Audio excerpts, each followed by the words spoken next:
Hello friend, स्वागत है आप सभी का अपने यूट्यूब चैनल आओ निबंध लिखे में। आज का टॉपिक है आचार्य रामचंद्र शुक्ल। तो चलिए वीडियो शुरू करते हैं। जीवन परिचय। पंडित रामचंद्र शुक्ल का जन्म बस्ती जिले के अगोना नामक गांव में सन 1884 ईस्वी में हुआ।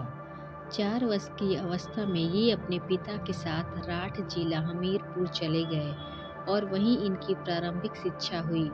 सन 1892 ईस्वी में इनके पिता की नियुक्ति मिर्जापुर सदर में कानूनगो के पद पर हुई।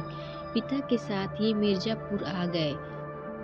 सन 1921 ईस्वी में उन्होंने मिशन स्कूल से फाइनल परीक्षा उत्तीर्ण करने के उपरांत प्रयाग के कायस्थ पाठशाला इंटर कॉलेज में नाम लिखाया, किंतु गणित में कमजोर होने के कारण इंटर की परीक्षा नहीं दे सके। मिर्जापुर में पंडित केदारनाथ पाठक एवं बद्रीनाथ चौधरी प्रेमघन के संपर्क में आकर इन्हें हिंदी साहित्य के अध्ययन को बल मिला।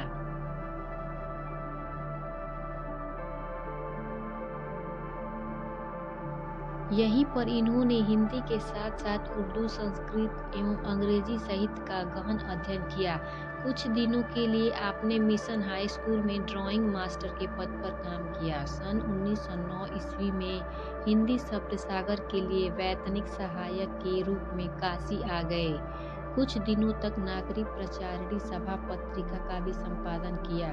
तदंतर आपकी नियुक्ति काशी हिंदू विश्वविद्यालय में हिंदी अध्यापक के रूप में हो गई और वहीं सन 1937 में विभागाध्यक्ष हो गए। श्वास का दौरा होने के कारण 2 फरवरी 1941 को उनका देहावसान हो गया।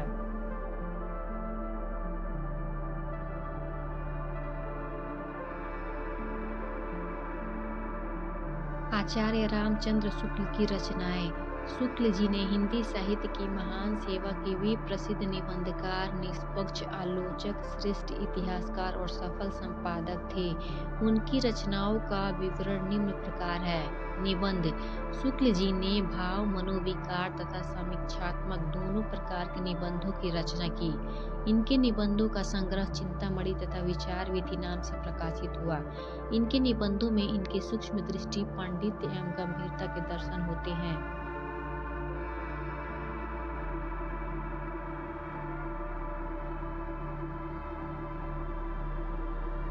आलोचना। शुक्ल जी आलोचना के सम्राट हैं। इस क्षेत्र में इनके 3 अन्य प्रकाशित हुए हैं।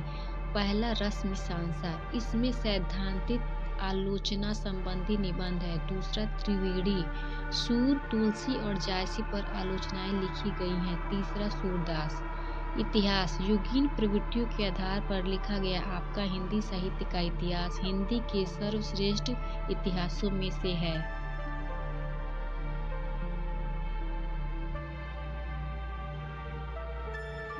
संपादन।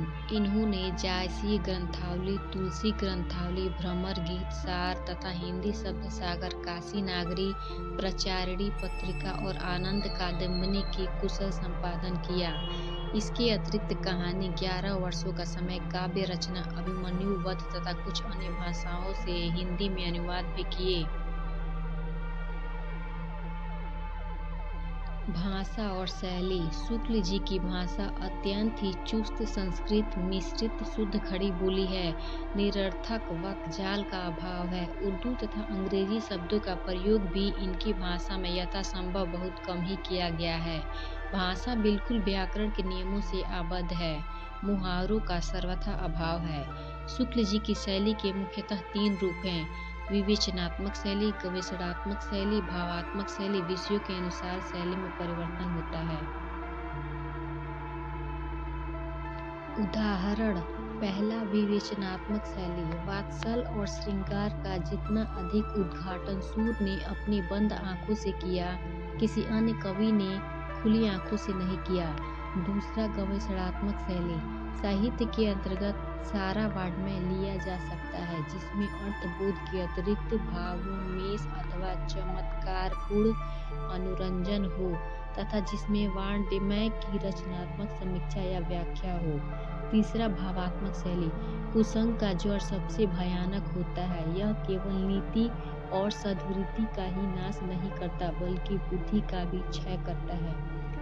आपको यह वीडियो पसंद आया हो तो इसे लाइक करें, शेयर करें और ऐसे ही वीडियोस के लिए हमारे चैनल को सब्सक्राइब करें।